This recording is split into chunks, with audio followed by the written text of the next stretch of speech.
का हो, अभी उसकी उम्र ही क्या है। इतनी जल्दी शादी करने का फैसला मैं नहीं लेने वाला। फैसला लेने के लिए तुम्हें कहा किसने है? अरे मैंने कह दी शादी है तो है अगले महीने। बेचारी अमिता करती भी तो क्या, छोटी सी उम्र में बन जाती है अपने से 2 गुने उम्र के आदमी की बीवी। शादी के बाद देर रात पति घर आता है। खाना लगाओ, भूख लग रही है। अमिता खाना लगाती है। ये क्या बनाया है? वो सारा खाना फेंक देता है। कर्म ही खराब थे जो इतनी कम उम्र की लड़की से शादी करा दी। तभी वहाँ अमिता की सास आ जाती है। अरे हमें क्या पता था कि ये इतनी कामकाज में ढीली है। इसकी माँ ने तो कहा था रॉकेट की स्पीड से काम करती है।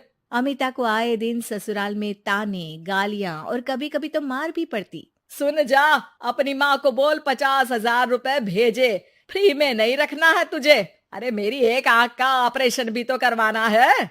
अमिता को सास घर से निकाल देती है। अमिता परेशान होकर मायके की ओर जाती है। वो घर तो पहुंचती है लेकिन वहाँ ताला लगा है। अरे अमिता बेटी, क्या हाल बना रखा है तेरे पति ने?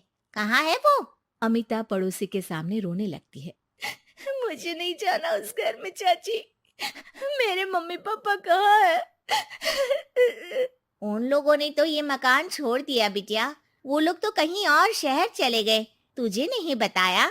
अमिता जोर जोर से रोने लगती है। नहीं बताया। ये क्या कर गए माँ पिताजी मेरे साथ। मेरी जिंदगी तो नर्क से भी खराब है।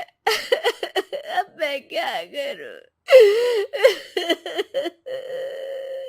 अमिता रोते हुए वहां से जा रही होती है कि उसे एक औरत मिलती है।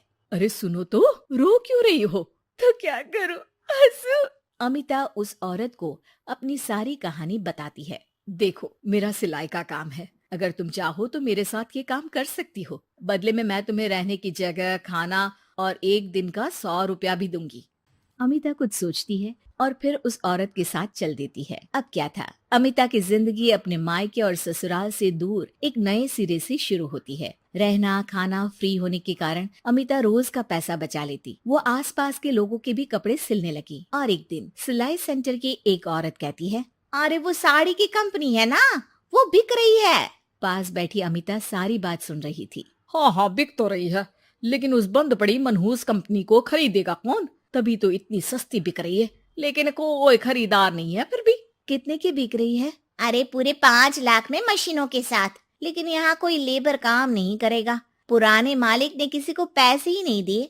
उन लोगों ने कहा है कि जो नया मालिक आएगा वो लोगों को पैसा देगा। 5 लाख। अमिता घर आती है और अपने पैसे गिनती है। पूरे 3 लाख। अमिता सिलाई सेंटर वाली उस औरत के पास जाकर कहती है, चाची मैंने इतने साल की कमाई में ये पैसे जमा किए हैं।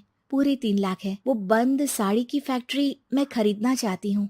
अरे अमिता, पागल हो गई हो क्या? वो 5 लाख की बंद मनहूस फैक्ट्री खरीदेगी, फिर लेबर का बकाया पैसा देगी, और वो फैक्ट्री चलेगी कि नहीं ये भी कोई नहीं जानता। लेकिन अमिता नहीं मानती। वो उस औरत से कहती है कि वो उस फैक्ट्री को खरीदना चाहती है और खरीद कर ही रहेगी। औरत भी अमिता की मदद कर देती है और फिर अमिता के नाम एक साड़ी फैक्ट्री हो जाती है। शुभारंभ वाले दिन अमिता लेबर से कहती है, मैं इस फैक्ट्री को दोबारा खड़ी करना चाहती हूँ। आप लोग इसमें माहिर हैं। मैं नहीं जानती कि पहले वाला मालिक के काम करने का क्या तरीका था, लेकिन मैं अपनी योजनाओं के साथ आई हूँ। मेरे पास आप लोगों को देने के लिए अभी तो पैसे नहीं है, लेकिन मैं वादा करती हूँ 3 महीने में आप लोगों के पैसे ब्याज सहित आप लोगों को दे दूंगी। और ये क्या बात होती है? हम सारा दिन फिर से काम करें और पैसे ना मिले तो हम खाएंगे क्या? सिर्फ 3 महीने की बात है। वैसे भी आप लोग बिना काम के यहाँ नए मालिक के इंतजार में बैठे ही थे। मैं काम करना चाहती हूँ और 3 महीने में सारे पैसे देने का वादा भी करती हूँ। लेबर आपस में सलाह करते हैं और अमिता की बात मान लेते हैं। सिलाई सेंटर से मशीन, सिलाई और कपड़े के ज्ञान में माहिर हो चुकी अमिता सभी के साथ मिलकर खुद काम करती। शहर और दूसरे शहरों में घूम घूम कर साड़ी का डिजाइन दिखाती और ऑर्डर लेती। अमिता को कई जगह से ऑर्डर आ जाते हैं। कई लोग उसके काम को सराहते तो कई आलोचना भी करते। अरे बड़े बड़े व्यापारी बैठे हैं, यहाँ तू कहाँ टिकेगी? लाओ दिखाओ कैसी साड़ी बना रही है तुम्हारी फैक्ट्री। अमिता उन लोगों को साड़ी के डिजाइन दिखाती है कि तभी वहाँ व्यापारी की बीवी आ जाती है। हाय रे, कितनी प्यारी साड़ी है ये। बड़ी महंगी लगती है, मेरे लिए ले लो ना जी। और हाँ, अपनी दुकान में भी रख लो इसे, बहुत बिकेगी मैं कहती हूँ। अमिता मुस्कुराती है।